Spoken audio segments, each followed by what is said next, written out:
નમસ્કાર વિદ્યાર્થી મિત્રો, આપણે ત્રીજું પ્રકરણ ચતુષ્કોણની સમજ શીખવાના છીએ.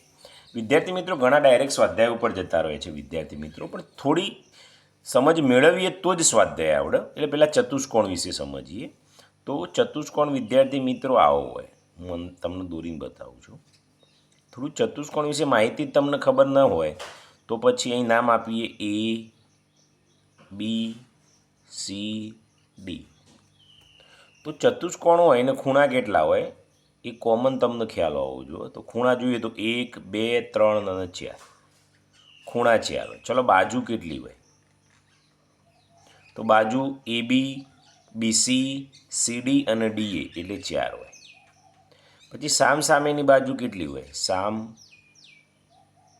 સામેની બાજુ તો 2 જોડ હોય કે AB અને CD એ એક જોડ થશે, BC અને AD એ બીજી જોડ થશે. પાસેની બાજુની જોડ કેટલી હોય? પાસેની બાજુ તો પાસેની બાજુની જોડ વિદ્યાર્થી મિત્રો 4 હોય. AB અને BC એક થઈ, BC CD 2, CD DA 3, DA અને AB 4 જોડ થઈ. હવે ચતુષ્કોણના વિકર્ણ કેટલા હોય? તો જો આ સામે જોડાય એટલે આ એક વિકર્ણ થયો અને આ બીજો વિકર્ણ થયો એટલે 2 વિકર્ણ થયા. એના ખૂણાનો સરવાળો કેટલો થાય?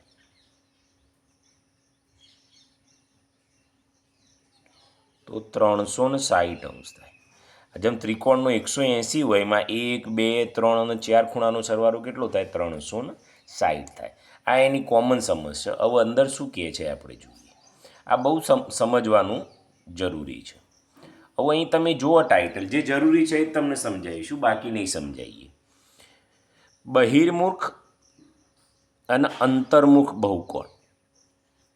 તો શું કહે છે? ફક્ત રેખાખંડથી બનતા સાદા બંધ વક્રને બહુકોણ કહે છે. પરીક્ષામાં વ્યાખ્યા આવી શકે કે રેખાખંડથી બનતા સાદા બંધ વક્રને ખાલી જગ્યા કહે છે તો બહુકોણ. જુઓ તમે અહીં જુઓ, અહીં તો બંધ હોવો જોઈએ. પહેલાં એની શરત બંધ છે અને રેખાખંડ જુઓ તો જો આ પણ બંધ છે, આ પણ બંધ છે અને આ પણ બંધ છે. એટલે આ વક્ર છે એને બહુકોણ છે એવું લખેલું છે. અહીં જો આ ખુલ્લો છે, બરાબર, આ પણ ખુલ્લો છે. અહીં બંધ થઈ જાય છે પણ અહીં ક્રોસ થઈ જાય છે જો બધું. એટલે આ વક્ર છે પણ બહુકોણ નથી. પાછળ તમારા સ્વાધ્યાયમાં પૂછાશે કે કયા બહુકોણ છે, કયા બહુકોણ નથી. તો તમે આ ક્લિયર સમજ્યા હોય કે બહુકોણની વ્યાખ્યાએ તો બંધ હોવું જોઈએ અને રેખાખંડ હોવું જોઈએ તો પાછળ તમને આવડશે. પછી અહીં શું કહે છે? અહીં થોડા બહિર્મુખ બહુકોણ અને થોડા અંતર્મુખ બહુકોણ આપેલા છે. અહીં તમે જુઓ તો અહીં વિકર્ણો ક્રોસ હોય છે. આનો વિકર્ણ અહીં છે, આનો અહીં છે, આનો અહીં છે. આવું તો વિકર્ણો ક્રોસ થાય એટલે એકબીજાને છેદ.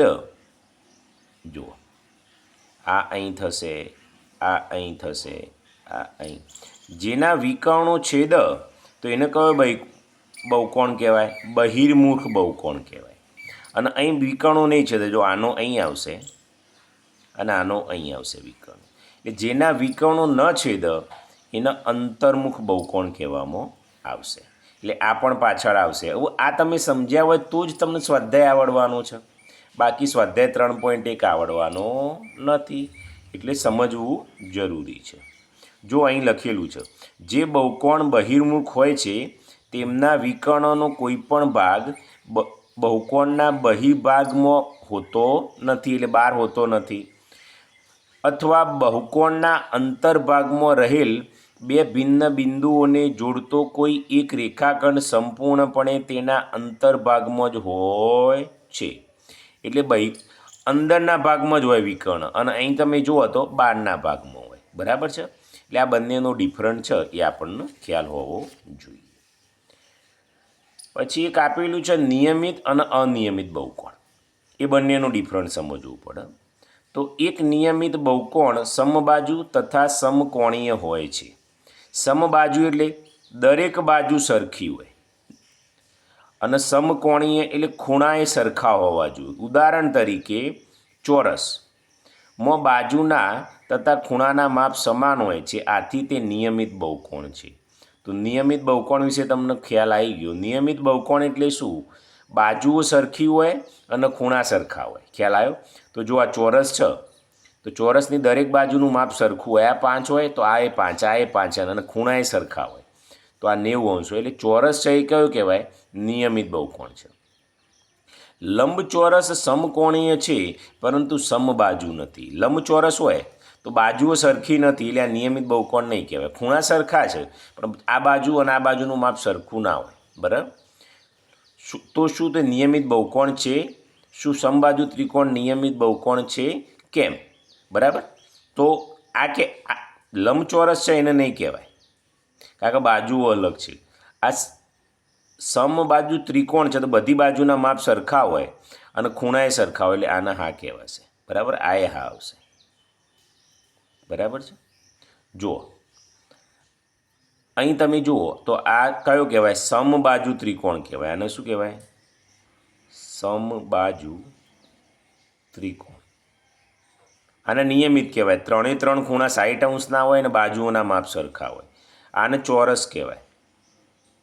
તો આ પણ નિયમિત બહુકોણ છે. આને નિયમિત પંચકોણ કહેવાય. શું કહેવાય? પંચકોણ. તો બધી જ બાજુ પોચ બાજુ 1 2 3 4 5 અને ખૂણાએ સરખા હોય એટલે પંચકોણ છે. આ કેટલા છે? જો 1 2 3 ષષ્ઠકોણ કહેવાય. શું કહેવાય? નિયમિત ષષ્ઠકોણ. તો જો આટલા જે આપેલા છે 1 2 3 ને 4 એ નિયમિત બહુકોણ છે. કેમ? એમાં દરેક ખૂણાના માપ સરખા છે અને બાજુઓના માપ પણ સરખા છે. અહીંયા બધા ના આવશે. આ પણ ના, આ પણ ના, આ પણ ના અને આ પણ ના. તો જો બહુકોણ કે જે નિયમિત નથી. કેમ ભાઈ? તો આમાં બાજુઓ અલગ અલગ છે અને ખૂણાના માપ પણ અલગ અલગ છે. બસ આટલી તમને ખબર પડે પછી સ્વાધ્યાય તમને 3 પોઈન્ટથી આવડશે.